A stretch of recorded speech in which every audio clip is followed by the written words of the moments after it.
Hello everyone, today I will be presenting on the topic of inoculation and its techniques. This is a fundamental process in microbiology and we will cover its purpose, the tools and techniques used and the essential safety precautions to keep in mind. Inoculation is the process introducing microorganisms into a cultural medium to allow them to grow, be studied and be identified. It's a foundation step in microbiology and is crucial for research, diagnostics and various industrial applications. The purpose of inoculation is fourfold. The first one is propagation, to grow a large number of microorganisms for research or production purposes. Then is isolation, to separate a single pure type of microorganisms from a mixed sample.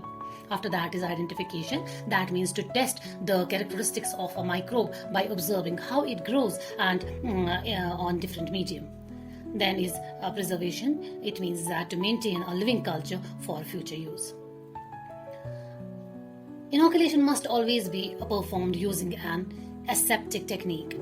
Aseptic technique is a setup procedure designed to prevent contamination by unwanted microorganisms, which ensure the integrity of the culture and protects the person doing the work. So key principles of aseptic technique includes first, sterilization. All tools and media must be sterilized before use, typically with an autoclave, oven or Bunsen burners. Minimal exposure, keep cultures and tools open to the air for the shorter period of time possible to prevent airborne contaminants from entering. Then flaming, we sterilize tools like an inoculating loop by holding them in a flame until they glow orange. Then working near a flame, the heat from a Bunsen burner create a sterile updraft carrying airborne contaminants away from your work area. Let's look at some of the common tools used for inoculation. The inoculating loop. It is a wire loop used to transfer liquid or solid bacterial cultures.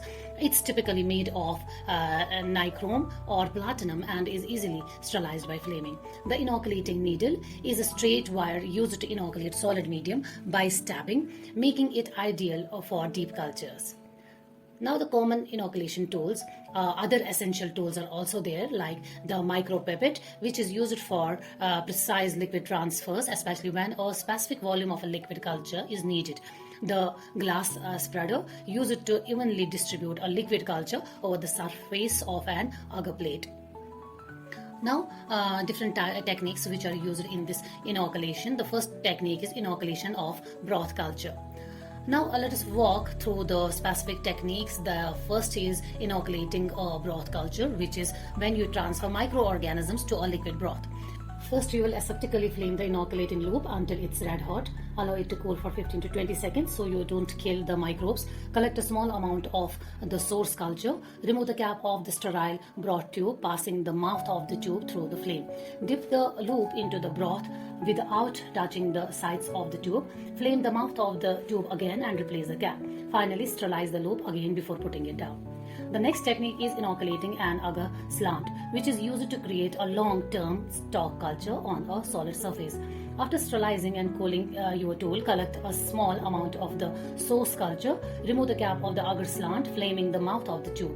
Gently move the inoculating loop in a zigzag pattern up the surface of the agar. If you are creating a stab culture, insert a needle into the center of the agar. Flame the mouth of the tube and replace the cap. Always sterilize your tool before putting it down. The third technique is streaking for isolation.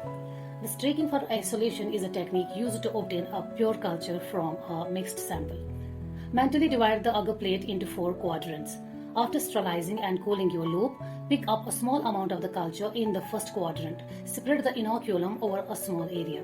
Then sterilize the loop, let it cool and touch the tip to a corner of the first quadrant before streaking into the second. Repeat this process for the third and fourth quadrant, sterilizing and cooling the loop each time. Lastly, remember to incubate the plate upside down to prevent concentration from falling onto the culture. Now there are some safety precautions for this process. The first one is personal protective equipment. Always wear a lab coat, safety glasses and gloves. Then disinfect your work area before and after each session. Dispose all the contaminated materials in designated biohazard containers and wash your hand thoroughly with soap and water after completing all work. Thank you for your attention. I hope this presentation has given you a clear understanding of the inoculation process and its importance in microbiology.